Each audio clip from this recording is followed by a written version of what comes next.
temperature around the Chosin reservoir had plunged to roughly 25 degrees below zero Fahrenheit. Cold like that does not simply make a man uncomfortable. It makes exhaustion itself dangerous.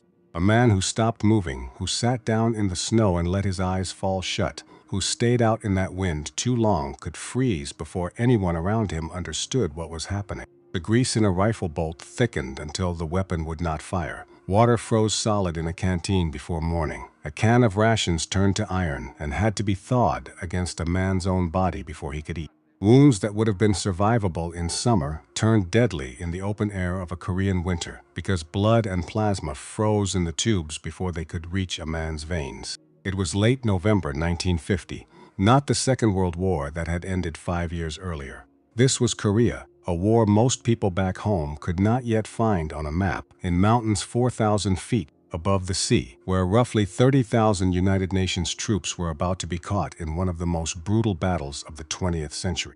Among the commanders in those hills was one who had done more than sound a warning. While resisting enormous pressure to move faster and to spread his division farther across those mountains, he had quietly begun bracing his men for the disaster that others still hoped would never come.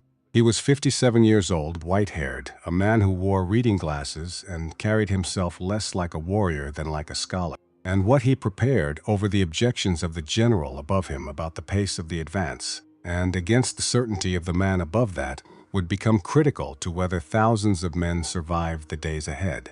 His name was Oliver Prince Smith. Most Americans have never heard it. By the end of this story, you will understand why that is almost the most remarkable thing about him, and why the men whose survival his foresight helped make possible carried his memory in silence for the rest of their lives. To understand what he did, you first have to understand the world that refused to believe him. The Korean War had begun that June. On the 25th of June 1950, the Army of Communist North Korea crossed the 38th parallel, the line that divided the peninsula, and drove south so fast that the American-led United Nations Army was nearly pushed into the sea. Within weeks, the defenders were pinned into a small corner of the peninsula around the port of Pusan, their backs to the water, holding a shrinking ring by their fingernails. American troops rushed from occupation duty in Japan, soft from years of peace, were thrown into the line piecemeal and bled to buy time. For a few desperate weeks that summer, it looked as though the whole peninsula might fall. Then came Incheon. In September, the Supreme Commander of United Nations forces gambled everything on an amphibious landing at Incheon, a port on the west coast with some of the most treacherous tides on Earth. The water rose and fell some 30 feet between high and low tide. For most of the day, the approaches were mud flats where no landing craft could float. The harbor was mined. The approach channel was narrow and easily blocked. Nearly every expert who studied the plan told him it could not work, that he was staking an army on a few hours of high water. His name was Douglas MacArthur. He was 70 years old. He had worn a uniform for half a century, commanded armies across 2 world wars, accepted the surrender of Japan on the deck of a battleship, and stood as the most decorated American soldier alive. He listened to every objection, and he said the landing would succeed. It did. The Marines went ashore at Incheon and drove inland. Seoul, the capital, was retaken. The North Korean army, caught from behind with its supply lines cut, collapsed and ran back north in disorder. What had looked like certain defeat became a sweeping victory almost overnight, and MacArthur's reputation, already vast, hardened into something close to legend. He was no longer a general who could be right. In the eyes of much of the world, and perhaps in his own, he had become a general who could not be wrong. From his headquarters in Tokyo, a former insurance building, he had turned into a kind of command palace, where he ran the war from hundreds of miles behind the front, and rarely spent a night in Korea. He announced the next phase. Drive north, across the 38th parallel up through the collapsing north, all the way to the Yalu River, the border with China, destroy what remained of the North Korean army, reunite the peninsula, end the war, bring the boys home by Christmas. There were warnings, and they were not vague.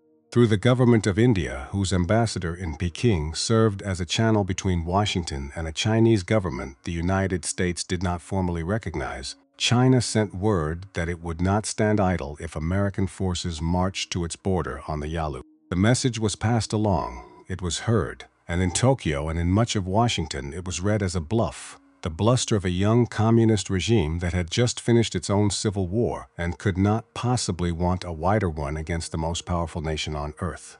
Officials in Washington had doubts of their own. The Joint Chiefs of Staff, the senior military leadership, grew uneasy as the two prongs of the advance spread farther and farther apart on the map. But MacArthur was MacArthur. He had been doubted before Inchon, and Inchon had proven every doubter wrong. To question him now, after the miracle he had just delivered, took a kind of nerve that few men in that chain of command could summon. So the doubts stayed muted, and the orders stood. The advance went forward. And here is where you have to look at the map, because the geography is the whole story. MacArthur's forces in the northeast and northwest were split in two by the land itself. One army, the 8th Army, would advance up the western side of the Korean peninsula. A second force, called 10th Corps, would advance up the eastern side. Between these two prongs ran the Taebaek Mountains, a spine of frozen wilderness running north to south down the center of the country. Few usable roads crossed that country, and the mountains made direct ground contact and mutual support between the two forces extraordinarily difficult. If one got into serious trouble, the other could not easily come to its aid. They would climb north on separate paths divided by a wall of stone and snow, each blind to the other, each on its own if the enemy came. 10th Corps was commanded by Major General Edward Almond. He was in his late 50s, sharp-driven, impatient, a man who liked to be seen at the front and who prized speed and aggression above almost everything. Almond was one of MacArthur's most trusted subordinates. He also served as MacArthur's chief of staff, which meant he wore two hats and carried the full confidence of Tokyo into the field. He shared much of his commander's certainty that the advance north could succeed and that the Chinese threat was overblown. History has judged that relationship harshly and debated it ever since. But in the autumn of 1950, Almond looked north and saw an open road to victory. Under Almond's command was the 1st Marine Division, and leading those American Marines was Oliver Smith. The two men did not fit. It would be hard to design two officers more different in temperament and in the way they saw a battlefield. They had met for the first time in Japan during the planning for the Incheon landing. Almond had never planned an amphibious assault. He had never taken part in one. Smith had spent decades studying amphibious warfare, the most complex and dangerous kind of operation the American military practiced, the business of putting men and machines across a hostile shore in the teeth of enemy fire. In the Second World War, he had commanded the 5th Marines during the Talisea phase of the Cape Gloucester campaign in the jungles of New Britain. He had served as Assistant Division Commander of the 1st Marine Division at Peleliu, one of the bloodiest, most bitterly contested battles in the Pacific, and he had served as a Marine Deputy Chief of Staff of the 10th Army during the battle for Okinawa, the last and largest island fight of the war. He knew this work in his bones in a way that could not be learned from a briefing. And in that first meeting, Almond spent the time explaining amphibious operations to the one man in the room who had actually lived them. Then, at some point, Almond looked across the table at Smith, a man only 10 months younger than himself, and called him son. Smith never forgot it. Years later, in his own restrained words, he said he had tried to explain a few facts of life to Almond, and that Almond had been rather superior about it and had called him son, which annoyed him. That was how it began. It never got better, because the deeper difference between them was not rank or age or manners. It was how each man read the same map. Almond saw a broken enemy and an open road, and wanted his divisions racing up it to the border before the war could end without them. Smith looked at that same map and saw one road. Just one, a single mountain track that wound 60 miles up from the coast at Hungnam, climbing through a narrow gorge called Funchilin Pass, through a village called Kotori, up to another called Hagaruri at the southern tip of the reservoir, and on toward the frozen water 4,000 feet above the sea. One road in, one road out. Not a highway, a dirt and gravel track, in places barely wide enough for a single truck, with a mountain wall on one side and a drop on the other. In good weather, it would have been a difficult supply line. In a Korean winter, with an enemy of unknown size somewhere in those hills, it was something worse. It was a rope bridge over a canyon, and Almond wanted to send an entire division sprinting across it in the dark, and Smith did not believe the hills were empty. Here is the thing that is easy to get wrong about the intelligence failure of that autumn, and worth slowing down for because it is stranger than simple blindness. Headquarters knew Chinese forces had appeared in Korea. This was not a secret. In late October, United Nations units, South Korean troops first, then Americans, had run into Chinese soldiers in the mountains. Prisoners had been taken. Men in Chinese uniforms speaking Chinese had been captured and questioned. The evidence that China had entered the war was sitting in interrogation reports. What headquarters failed to accept was the scale, the organization, and the intent behind it. The official view, shaped in Tokyo, held that these were limited forces, perhaps volunteers, perhaps token intervention meant to protect the power plants along the Yalu, not the vanguard of a massive commitment. So the reports were acknowledged and then, in effect, explained away. They knew Chinese soldiers were there, and they still misread what they were looking at. Smith read a different set of reports than the men in Tokyo, not the polished summaries that traveled up the chain and grew more confident with each level they passed, but the raw accounts from his own patrols, the men who were actually out in those hills in the cold. His Marines were capturing Chinese soldiers, not one or two stragglers, enough that his intelligence officers were beginning to sketch the outlines of whole formations, regiments, even divisions, moving through the mountains at night, hiding by day, leaving almost no trace behind. Prisoners spoke of large units, of whole armies, though such statements were easy to discount. There were smaller signs too, the kind a careful soldier notices. Villages that should have held people stood empty and silent. Deer came down from the high ridge lines into the valleys, as though something up in the mountains had disturbed them and driven them out. Smoke that should have risen from cooking fires did not rise. The country felt occupied in a way that could not quite be proven. Smith put the pieces together and reached a conclusion the men above him would not accept. This was not a scattering of volunteers. Organized Chinese armies had entered the campaign in strength. They were not coming, they were already there, in the hills above the road, watching the Marines climb toward them, waiting. What he could not know yet was the full shape of it, that a Chinese army group had moved into those mountains in one of the great feats of military concealment of the century. Tens of thousands of soldiers had crossed the Yalu and marched south through the wilderness largely by night, hiding in villages and forests and mine shafts by day, lighting few fires, moving little vehicle traffic, keeping radio silence, so that the aerial reconnaissance that ruled the daylight skies saw almost nothing. They wore quilted cotton uniforms and canvas shoes, carried their own rice and ammunition on their backs, and endured that same terrible cold with far less to protect them than the Americans had. They had been sent for a purpose, and the Marines were not walking past a hidden army. They were walking into the ground that army had been sent to contest, with the 1st Marine Division among its principal targets. Smith did not have all of that laid out in front of him, but he had enough, and he was among the commanders who acted most aggressively on the evidence in front of him, while many others continued to accept the prevailing estimate that Chinese intervention would stay limited. He did two things that set him apart. First, he put his doubts plainly on the record in a personal letter to the Commandant of the Marine Corps, General Clifton Cates, in Washington. This was, in its way, a remarkable act. He went outside the ordinary reporting chain, around Almond, around 10th Corps, to put his concerns in writing to the head of his own service. He warned that his flank was exposed. He made clear his lack of confidence in the tactical assumptions guiding the advance. He was not filing a formal protest which could have ended his career. He was making sure that if the worst happened, there would be a record showing that at least one senior commander had seen it coming and said so. He wanted it on paper. He wanted it to exist. Then he objected, repeatedly and directly, to the pace and the dispersion of the advance to the men who were driving it. He argued that stretching his division farther along a single mountain road, with an exposed flank and an enemy of uncertain strength somewhere above him, could turn into a catastrophe. He wanted to keep his regiments concentrated, within supporting distance of one another, rather than strung out along 60 miles of track in penny packets. Almond's answer, again and again, was to tell him to move faster.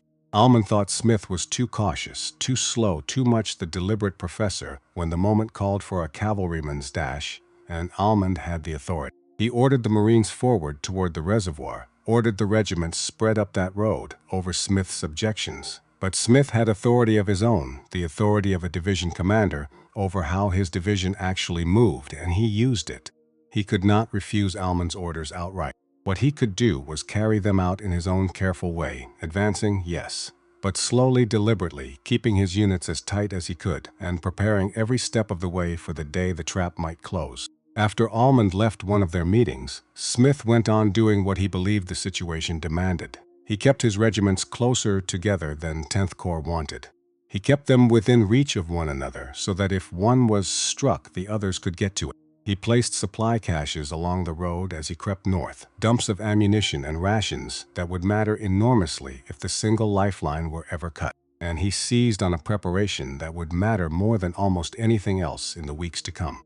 He had seen the cost of optimism before. Peleliu had taught him what a cheerful timetable could hide. There, a battle that senior commanders had expected to be short and sharp, a few days of hard fighting and then a quick victory, had become a grinding month-long campaign in coral ridges and caves that cost thousands of casualties and shocked the men who fought it. Smith had been there in the middle of it, watching a confident prediction dissolve into a long ordeal. He was not going to let himself be surprised that way again. Not here. Not with these men. Not in this cold. So he built for the worst. He told his engineers to lay in a supply depot at Hagaru-ri, the small village where the single road forked at the base of the reservoir. Ammunition, food, fuel, medical supplies, enough to sustain the division for a time if it were cut off from everything behind it. If the road were severed, and Smith increasingly believed it would be, Hagaru-ri would become the anchor, the one place the whole division could fall back on.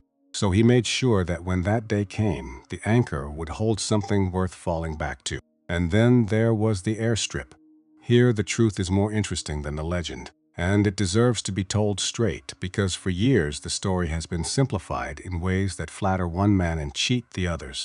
In mid-November, the Marine Aviation Commander, Major General Field Harris, came up to reconnoiter a site at Hagaru-ri for an airfield, a strip long enough to take a twin-engine C-47 transport, the workhorse cargo plane of that era. He came at Almond's own request. Almond, for all his hunger for speed, understood that in a midwinter emergency deep in those mountains, a transport strip might be needed to bring in supplies and to carry out the wounded. On the 16th of November, Smith and Harris settled on a site, so the airfield was not in itself an act of defiance. That part of the old telling is wrong, and getting it right matters. What Smith did was seize on the idea and drive it forward with everything he had. He grasped, more clearly than the men urging him north, that this strip might become far more than a logistical convenience, that it might become the one thing standing between his division and annihilation. Others saw a useful backup. Smith saw a lifeline, and pushed the work as though lives depended on it, because he had already concluded that they would. The real defiance lay elsewhere. It lay in Smith's steady refusal to let the pressure for speed stretch his division farther than he believed it could survive. The slow march, the concentrated regiments, the caches, the whole quiet insurance policy he built against a catastrophe his superiors insisted would never come. The man who would build the strip was Lieutenant Colonel John Partridge, commander of the division's engineer battalion. Partridge and his men went to work in temperatures far below zero. The earth was frozen to a depth of many inches, hard as concrete. A bulldozer blade skidded off it and threw sparks. They had to break the surface with explosives before they could grade it at all, then scrape and level and compact a runway long enough and flat enough for a loaded transport, 4,000 feet up in the mountains, in wind that cut through everything. They worked in rotating shifts, day and night, with machinery that was never designed for cold like this, engines that had to be kept running constantly so their fluids would not freeze, while the weather itself threatened any man who stopped moving for too long. The work began on the 19th of November. At that point, Smith was moving his division north at an average of about a mile a day. Almond wanted him going many times faster. Word came down from 10th Corps again and again that Smith was being dangerously slow, dangerously cautious. Not in the spirit of the offensive. There were suggestions that the Marines were dragging their feet, that Smith lacked drive. He did not change course, because every slow mile bought him something. Another supply cache along the road. Another day with his regiments close enough to help one another. Another day of that airstrip inching toward the moment it could take a plane. He absorbed the criticism and kept doing what he judged right, which is a harder thing to do than it sounds when the pressure comes from a superior who reports directly to the most famous soldier in the world. His Marines had a name for him. They called him the Professor for the white hair, the calm, the pipe, the careful and unhurried way he spoke and thought. He was not a shouter. He did not curse at his men or throw his weight around. He read history and philosophy in the evenings. He had a gardener's patience and a scholar's caution.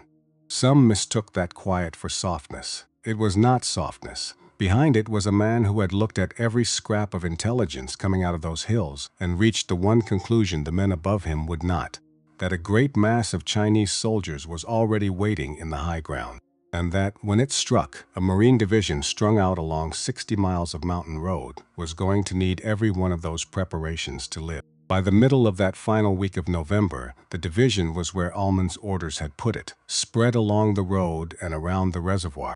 Two Marine regiments, the 5th Marines and the 7th Marines, under Colonel Raymond Murray and Colonel Homer Litzenberg, held the exposed northwestern position at Udam Ni, at the far end of the reservoir, poised for a further attack westward that 10th Corps still wanted. Another regiment, the 1st Marines under Colonel Lewis Puller, a legendary fighter already famous in the Corps, a man who had won the Navy Cross more times than almost anyone alive, held the vital points back down the road at Koto-ri and along the route to the coast. The division was stretched across those frozen miles exactly as Smith had feared it would be. And on the eastern shore of the reservoir, separate from the Marines, sat a force of United States Army soldiers, out on their own. By the night of the 27th of November, the airstrip at Hagaru-ri was nowhere near finished. And that night, out in the frozen hills to the northwest, the storm broke. The attacks came in the darkness against the two Marine regiments dug in around Udam Ni. Bugles and whistles and shepherd's horns began calling across the Black Hills. The Chinese used them to signal and to unnerve, and the sound of them carrying through the frozen night became something the survivors never forgot. Then flares, then figures pouring down the slope. Chinese infantry came out of the dark in waves against the Marine lines, in numbers that seemed to have no end. Two Chinese divisions drove straight into the positions at Udam Ni, while another movement swept behind them, down toward the road, and cut the track that ran south to Hagaru-ri, trying to sever those two regiments from the rest of the division and destroy them where they stood. The men on those hills had no idea how many were out there.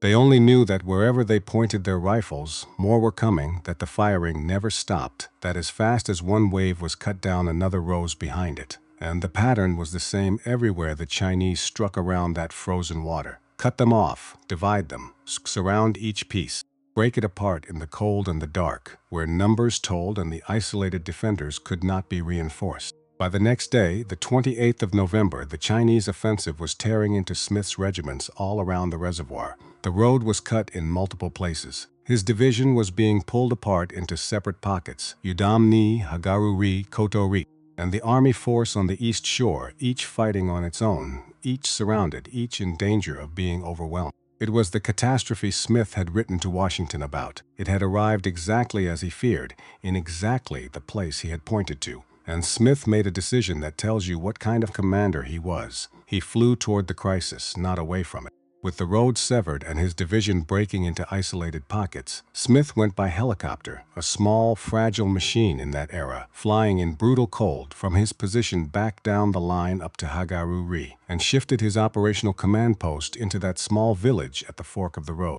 He put himself at the most dangerous, most decisive point on the map. He had studied that map for weeks. He understood that this junction, where the roads met, where the supply depot he had built now sat, where the half-built airstrip lay scraped into the ice, was the hinge of the entire battle.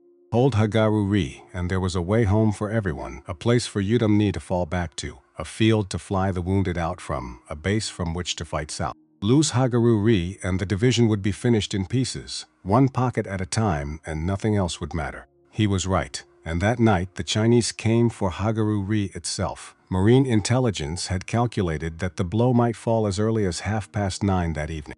At 9:30, every man on the perimeter went to full alert, weapons ready, breath freezing in the air, staring out into the dark, waiting for the assault they had been told was coming. Nothing happened. The minutes crawled by in the cold. The men stood at their positions, hands going numb on their rifles, straining to see and hear something in the blackness.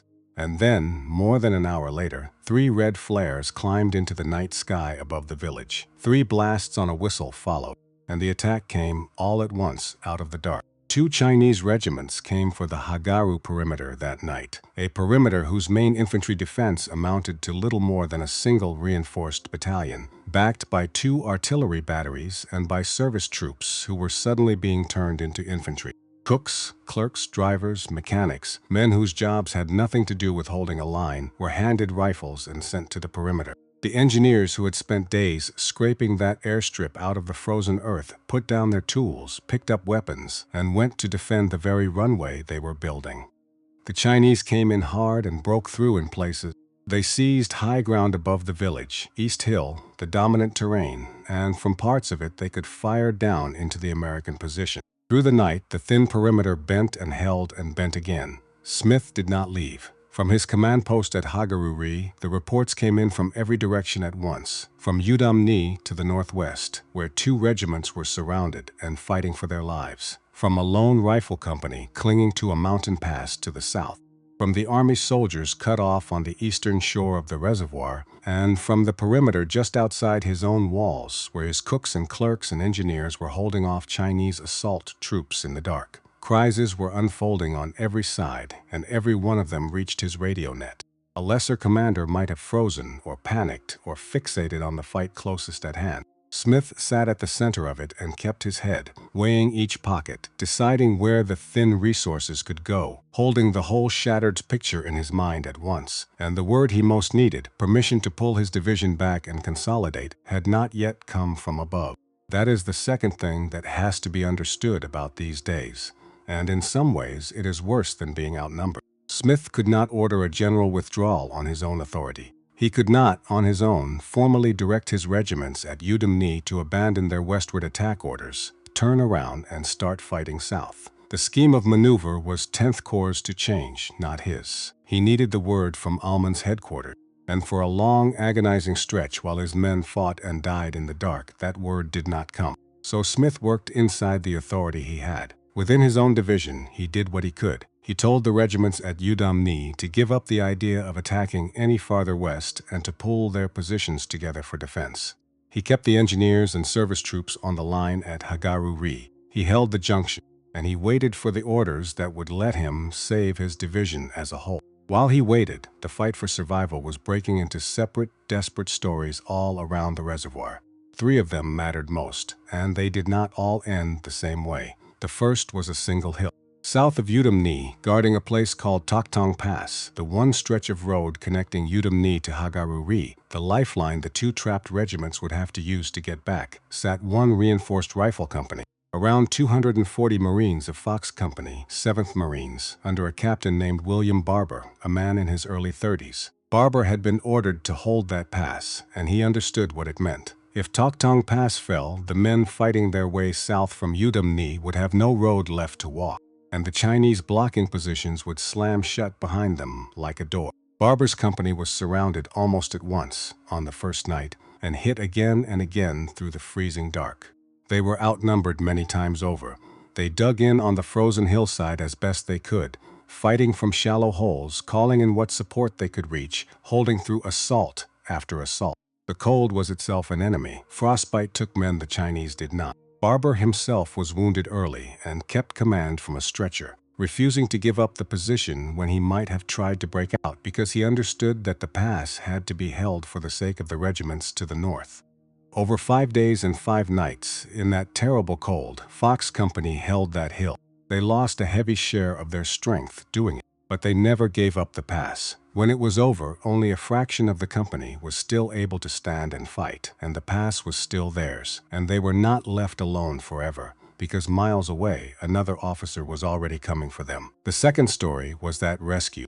As the 2 regiments at Udam-ni finally received the word to fight their way back to Hagaruri, they faced a brutal problem. The road ran through Toktong Pass, and the Chinese held the high ground all along it. To break through to Fox Company and reopen the pass, a battalion commander named Lieutenant Colonel Ray Davis made a decision that defied everything comfortable and safe.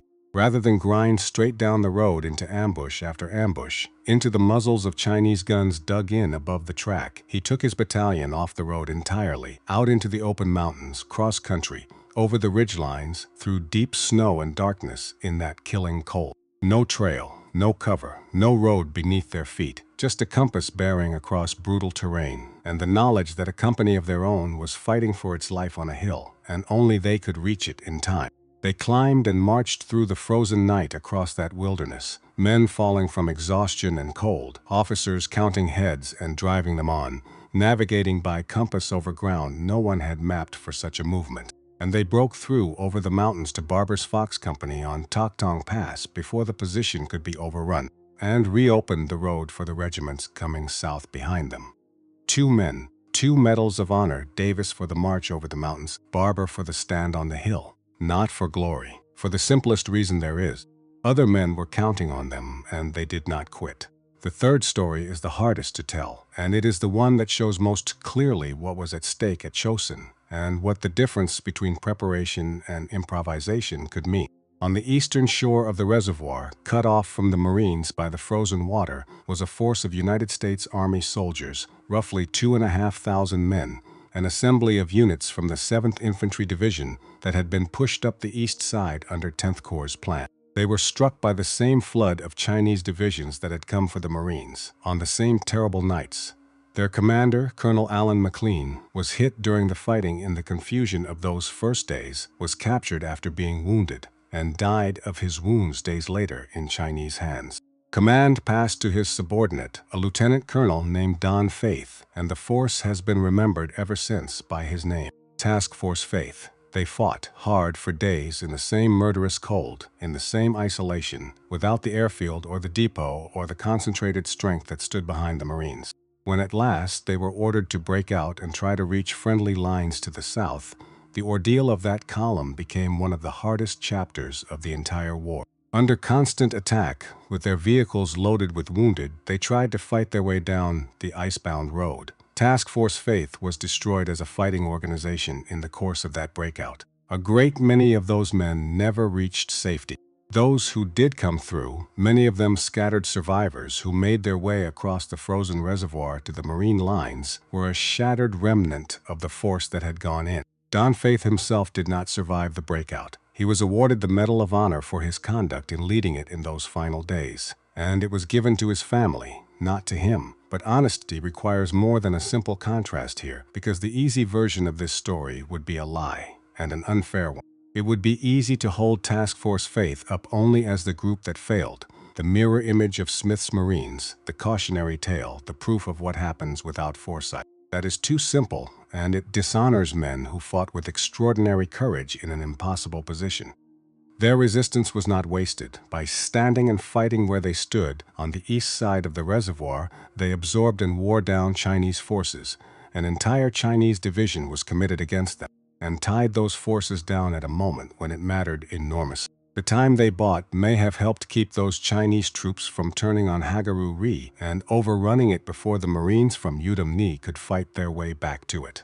Decades later, in recognition of what they endured and what their sacrifice accomplished, the men of Task Force Faith would be honored with a Presidential Unit citation. So the comparison is real, but it is not clean. Same reservoir, same nights, same enemy, same cold. One crucial difference was preparation, the caches, the depot, the airstrip, the concentrated regiments.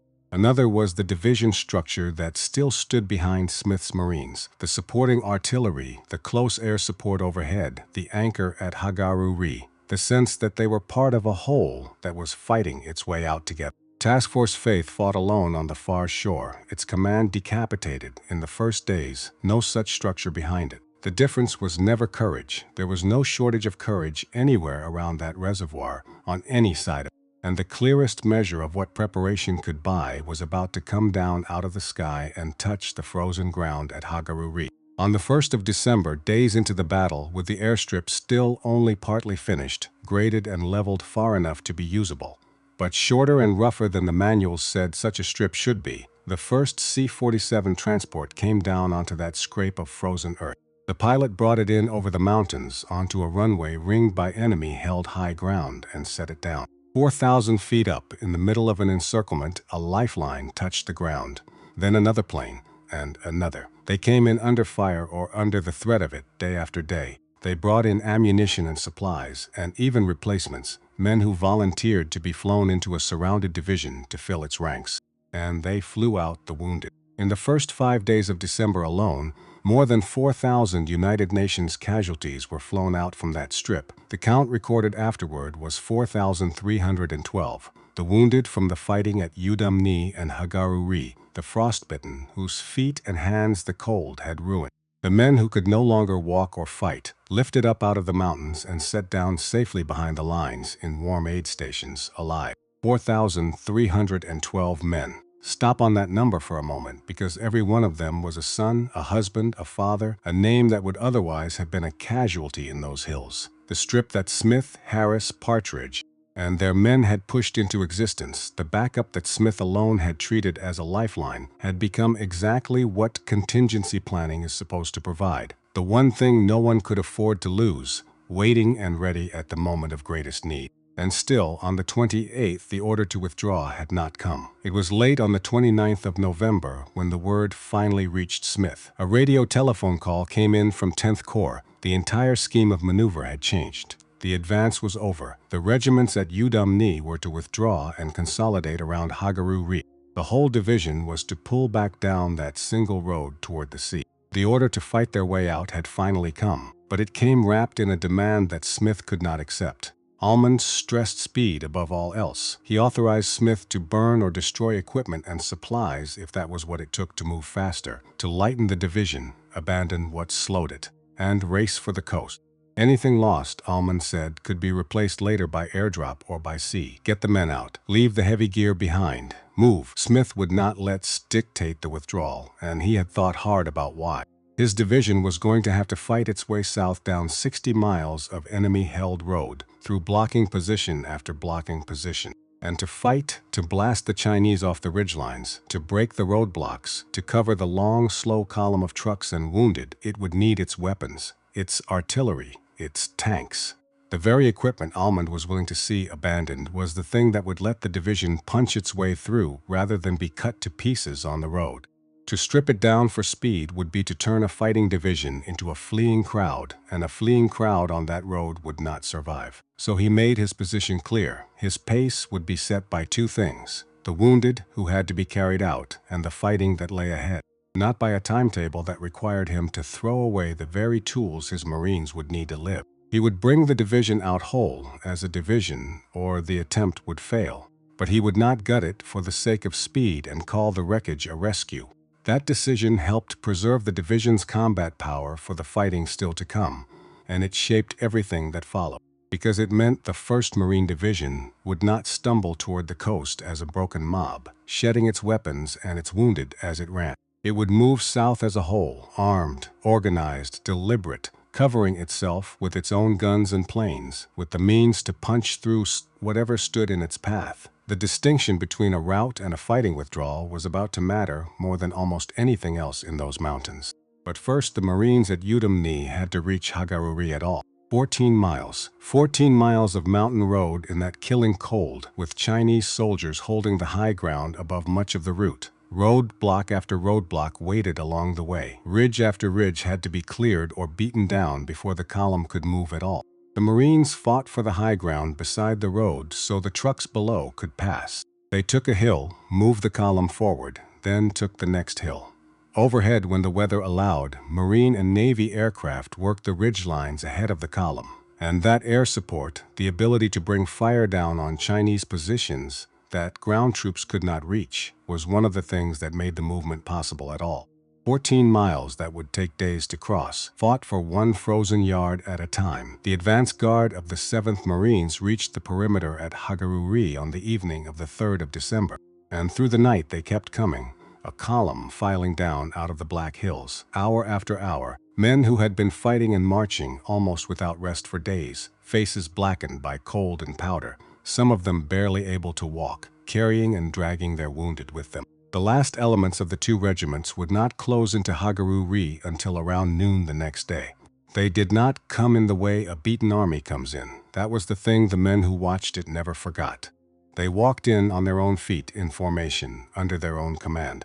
They carried their rifles, they carried their wounded, and they carried their dead. Exhausted past the point most men could imagine, frozen and battered, they came through that perimeter with their heads up as a fighting unit that had been through hell and had not broken. Oliver Smith stood and watched them come, and for a man who did not often show what he felt, What he said afterward carried the weight of everything he had been holding inside at that command post through those terrible days. He wanted the American people to understand how his Marines had come out of those mountains, not scattered, not broken, not as a defeated rabble fleeing for the coast, in order as a division still fighting. That was what all the preparation had bought. Not just an airstrip, not just the supply caches, not just the careful march that kept his regiments within reach of one another. Between them, those things gave a division the ability to take the worst nights imaginable and still come out the other side on its feet, in order, ready to keep fighting. It was the difference Smith had been building toward for 3 weeks, while men above him called it slowness. It was the 4th of December. 60 miles of frozen road still lay between these men and the sea, and the enemy held the ground above much of it. The hardest part, in some ways, was still ahead. But for the first time since the bugles sounded on the 27th, the division was together again at its anchor, and the men around that reservoir were no longer surrounded in scattered pockets. They were concentrated, they were resupplied, they were ready, and they were about to start moving south together. A reporter reached Smith around this time and used a word, retreat. A line famously attributed to Smith captured the spirit of what came next. Retreat, hell, he is remembered as saying. We're just attacking in another direction. It sounded like defiance, and there was defiance in it. But it was really a plain and precise description of what his division was about to do. Because there is a truth buried in that famous line that most people miss. Smith's men were not going to run south to the sea. There was no running. The Chinese held the high ground over much of that road, and a division does not retreat down a road held by the enemy, it attacks down it. Roadblock after roadblock had to be broken. Ridge after ridge had to be taken. Every mile had to be fought for. It was, in truth, a 60-mile attack straight through the middle of an enemy that had come to destroy them, an offensive operation that happened to be headed toward the coast, and Smith ran that breakout the way he had run everything else, methodically. In sequence, each piece of the division protecting the next, nothing done in panic.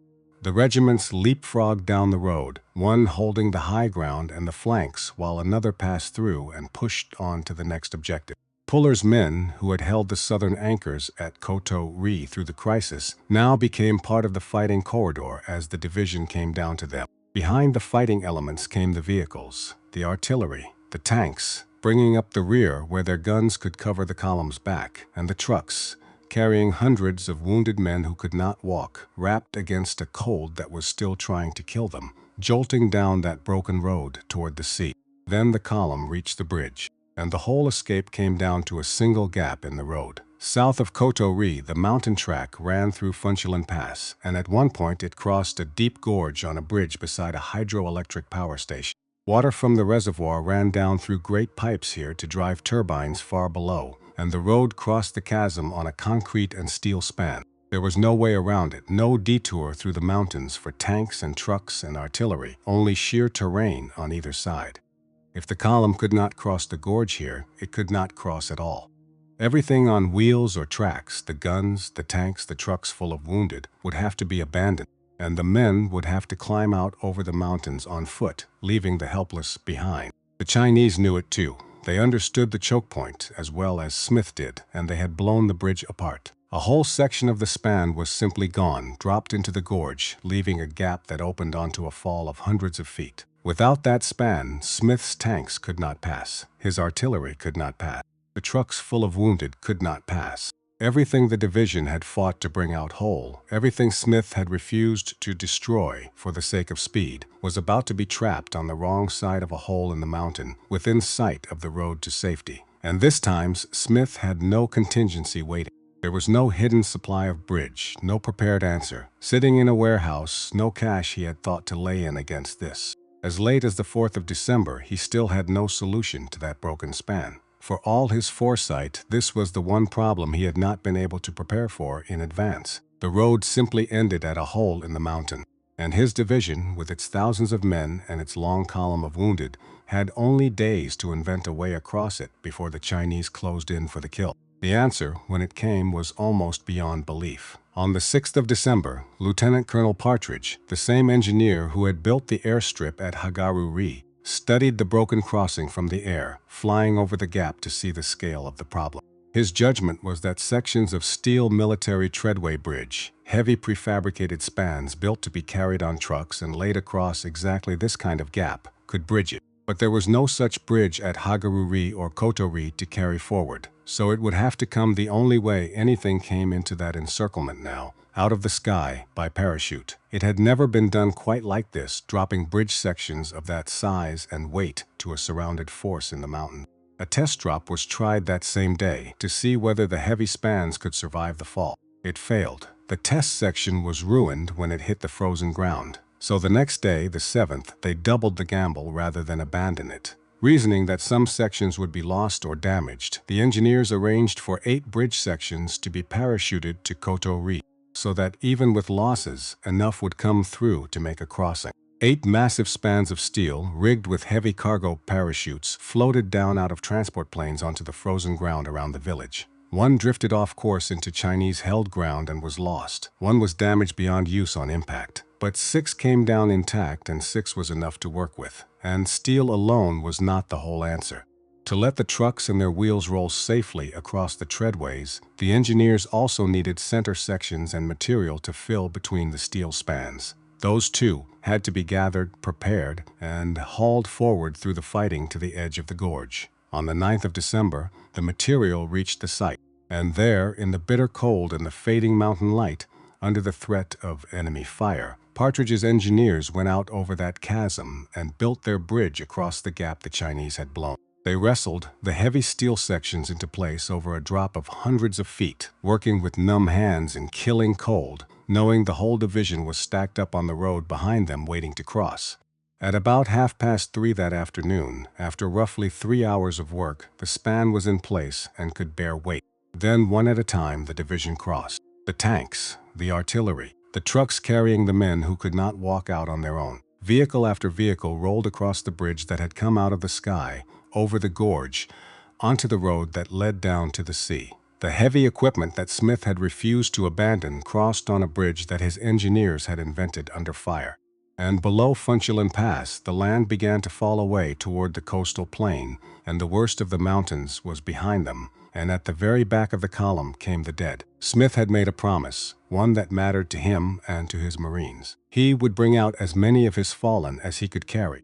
He was not going to leave his men frozen in those mountains if there was any way to bring them home to be buried with honor, and he kept that promise, as far as it could be kept, all the way down to the sea. On the 11th of December, the lead elements of the 1st Marine Division walked into the port of Hungnam. The reservoir was 40 miles behind them and 4,000 feet above. 15 days of relentless combat from the night the bugles first sounded on the 27th of November to this arrival at the coast. Surrounded, cut into pockets, attacked day and night in cold that killed men who stopped moving. No room across any of it for a single serious mistake. And they came out as a division. They brought out the bulk of their usable equipment, an extraordinary achievement under the circumstances, though the price was real, and Smith never hit it. In the fighting back from Udimni, his own records show, the division lost 10 of its 18 big 155mm howitzers and 4 of its 3,105mm guns, some stranded when their prime movers ran dry of fuel or broke down on the ice, disabled by their own crews and left behind rather than handed to the enemy intact. They did not bring out every gun. That would be a false and easy claim, and the truth is harder and more honest. But they brought out their division and most of its fighting power and its discipline and its wounded and its dead. They came out an army, not a mob. They had also done something to the enemy that the Chinese commanders never expected and could scarcely have imagined when they sprang the trap. The Chinese divisions committed to destroying the 1st Marine Division had themselves been shattered in the attempt. The exact numbers are still debated by historians, and honesty requires saying so plainly. But the estimates of Chinese killed and wounded run into the tens of thousands, a staggering toll.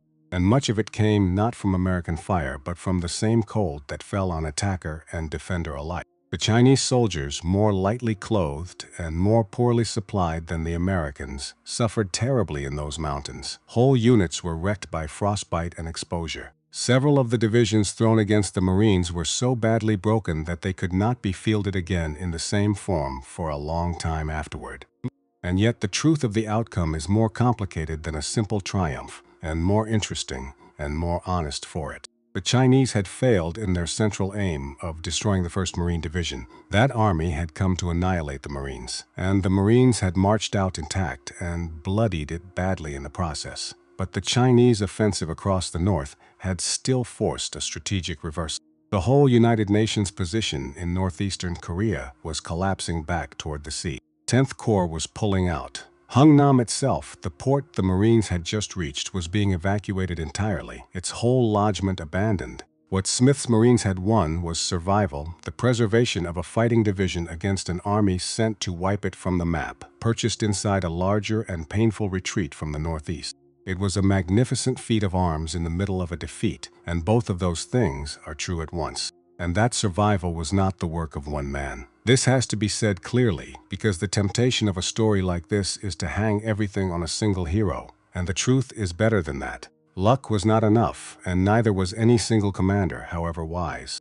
Smith's foresight was one critical factor, perhaps the critical factor in the weeks before the blow fell. But so were the engineers who built the strip and the bridge, the artillerymen who served their guns until the barrels glowed and the ammunition ran low, the Marine and Navy pilots overhead, whose close air support NHHC would call one of the division's greatest advantages, and who broke up Chinese attacks that ground troops could never have stopped alone. The transport crews who flew into a mountain airstrip under fire, the doctors and corpsmen who kept the wounded alive in impossible cold, and the battalion and regimental commanders, Murray, Litzenberg, Puller, Davis, Barber, and others, and the riflemen under them who kept the division fighting as a division when it would have been so much easier to come apart. Smith himself would have been the first to say so, and did. But someone had to see it coming. Someone had to refuse the easy optimism, to write the warning to Washington, to slow the march against pressure, to build the depot and drive the airstrip and keep the regiments in reach of one another, to brace the division for the blow before it landed. And that was Smith. The others fought the battle magnificently. Smith made it a battle they could win. There was one more thing waiting at Hungnam, a part of this story that has nothing to do with tanks or divisions or generals, and that anyone who understands what really matters when the shooting is over will recognize at once. The port was crowded with Korean civilians, families who had fled south ahead of the fighting and the advancing Chinese and North Korean forces, gathering at the water's edge with nowhere left to go, carrying what little they could, hoping against hope to be taken out on the ships before the harbor was abandoned to the enemy. Old men, women, children, whole families huddled in the cold at the edge of the sea. They were not left behind. The evacuation of Hungnam was one of the largest operations of its kind in the war. An entire corps, with its equipment, lifted off a hostile shore by sea. Over those December days, the ships carried out more than 100,000 troops, along with something on the order of 17,000 vehicles and hundreds of thousands of tons of cargo. As the last perimeter shrank, the port itself was demolished behind the departing force so that nothing useful would fall into enemy hands, and into that enormous military operation, room was made for the people. About 91,000 Korean civilians were taken aboard the ships and lifted away to safety, carried south out of the reach of the advancing armies. Commanders who could have said there was no space made space, because the alternative was to leave families on the shore. And then there was the Meredith Victory. She was a merchant ship, a victory ship pressed into the evacuation, built and crewed to carry a complement of about 35, and only a handful of passengers. Cargo was her business, not people. Her captain, faced with thousands of desperate refugees on the docks and the enemy closing in, made a decision. He would take as many as she could physically hold. More than 14,000 Korean civilians were packed aboard that single ship, into the holds, into the cargo spaces, into every square foot where a human being could stand or sit. There was no doctor aboard for so many. There was almost no food and little water for such a multitude. The ship steamed south for days through waters that had been mined, with that impossible human cargo pressed into her hull, the crew doing what they could to keep so many alive in the cold. And in the course of that voyage, in the middle of that rescue, new life came into the world. 5 babies were born aboard her at sea on the far side of the danger. Not one of the refugees was lost on that passage.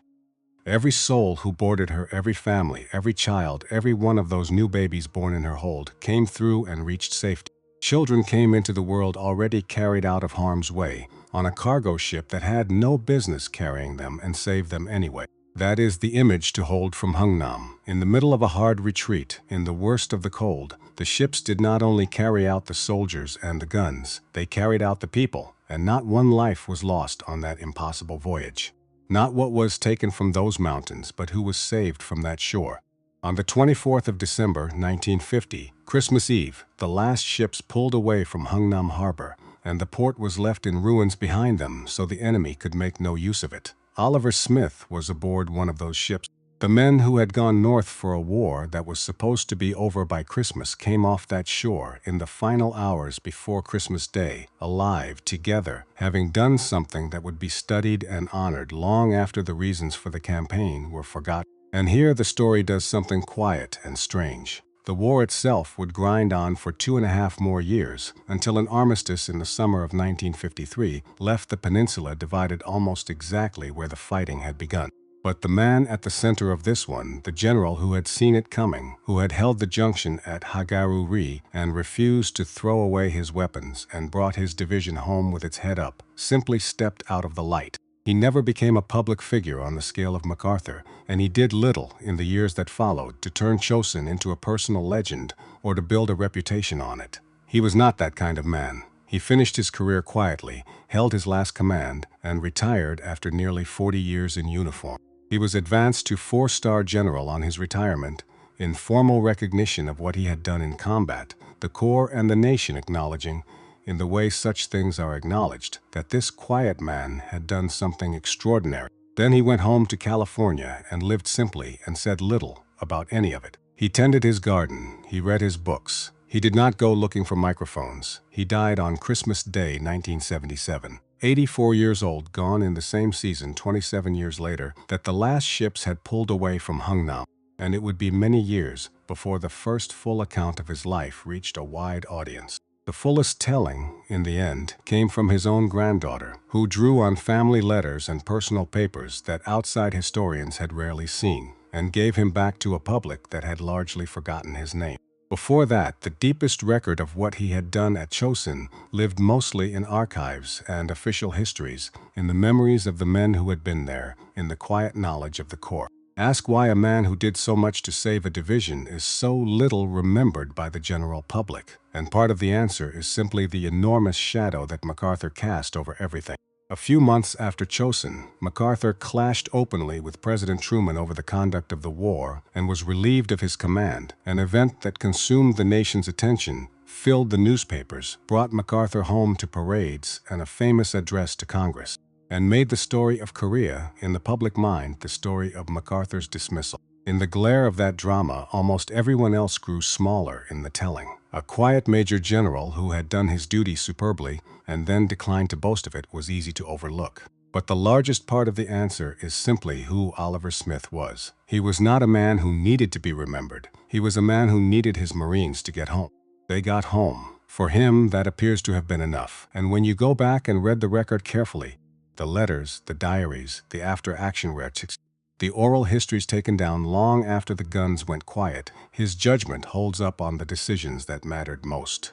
That the Chinese were already there in strength, that the pace and the dispersion 10th Corps demanded were dangerous, that his flank was exposed, that a supply depot and an airstrip would be needed at the anchor, that destroying the equipment for the sake of speed would be a mistake, that a division kept whole and supplied and organized could fight its way out of a trap meant to destroy it. He was proven right on the things that counted most, and he never built a public legend around having been right about them. He did not have to build it himself, because the recognition came at the time from someone who understood exactly what he was watching, and it came while the outcome was still in doubt. While the battle was still being fought on the 4th of December, with the breakout only beginning and the division still deep in the mountains, Colonel Victor Krulak, a senior and respected Marine officer, sent an almanac back to Marine headquarters in Washington on what Smith's preparation had meant to the division's survival. He put it in 2 words: keen foresight. 2 words for 3 weeks of quiet, stubborn preparation carried out against pressure, against patience, against the certainty of the men above him, 3 weeks that helped save thousands of American lives. And they were offered not in hindsight, not in a memoir written safely years later, but in the middle of the fight, while the column was still clawing its way toward the sea, and no one yet knew for certain that it would make it. Oliver Smith never made much of those words himself. He rarely sought public credit for any of them. He never wrote for the world to read about what it cost him to sit at that radio at Hagaruri through those days and nights, while crises came in from every direction, and his men fought and died in the dark, and the word he needed from above would not come. He kept it private, the way he kept most things private, which means there are things about him we will simply never know. What those days took out of him, what he carried afterward in the quiet years in California. Whether the stillness of that retirement was ever loud with the faces of the men who did not come home, or with the things he chose never to say. He did not tell us, and somehow that reticence, that refusal to make a performance of what he had done and suffered, is the most fitting end of all for the man they called the Professor. If you have stayed with this story to the end, there is a good chance you already understand something about it that no history book quite captures. Because many of you had a father, or a grandfather, or an uncle, or a brother who went to Korea or to the Pacific in the war before it, and who came home and put the uniform away in a closet and never really talked about what he had seen and done. Not because it did not matter, because some things are too large and too heavy to fit into words across a kitchen table on an ordinary evening with the people you love in a warm and peaceful house that exists in part because of what you did in the cold. If you had a man like that in your life, leave his name below. Just his name and where he served, if you know it. The Marines who came off those mountains with their heads up deserve to be remembered by name. And so do the men in your own family who came home quiet and carried it the rest of their lives and never once asked to be thanked.